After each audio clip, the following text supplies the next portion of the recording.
And Jehoshaphat went to rest with his fathers, and his body was put into the earth in the town of David.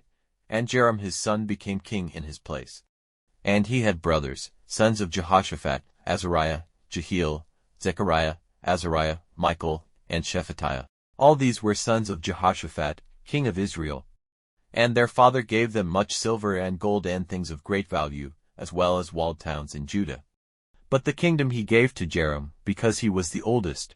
Now when Joram had taken his place over his father's kingdom, and had made his position safe, he put all his brothers to death with the sword, as well as some of the princes of Israel. Joram was 32 years old when he became king, and he was ruling in Jerusalem for 8 years. He went in the ways of the kings of Israel, and did as the family of Ahab did, for the daughter of Ahab was his wife, and he did evil in the eyes of the Lord.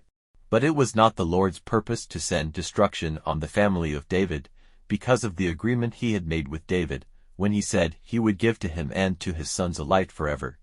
In his time Edom made themselves free from the rule of Judah, and took a king for themselves. Then Joram went over with his captains and all his war carriages, made an attack by night on the Edomites, whose forces were all round him, on the captains of the war carriages. So Edom made themselves free from the rule of Judah, to this day, and at the same time Libnah made itself free from his rule, because he was turned away from the Lord, the God of his fathers.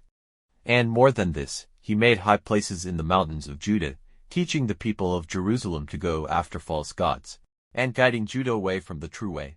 And a letter came to him from Elijah the prophet, saying, The Lord, the God of your father David, says, because you have not kept to the ways of your father Jehoshaphat or the ways of Asa, king of Judah, but have gone in the way of the kings of Israel, and have made Judah and the people of Jerusalem go after false gods, as the family of Ahab did, and because you have put to death your father's sons, your brothers, who were better than yourself, now, truly, the Lord will send a great destruction on your people and your children and your wives and everything which is yours, and you yourself will undergo the cruel pains of a disease in your stomach, so that day by day your inside will be falling out because of the disease.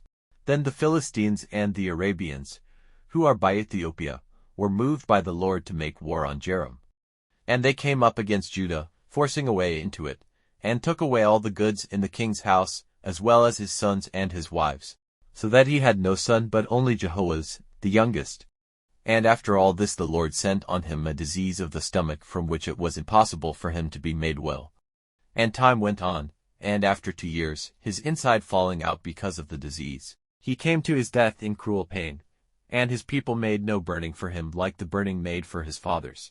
He was 32 years old when he became king, and he was ruling in Jerusalem for 8 years, and at his death he was not regretted.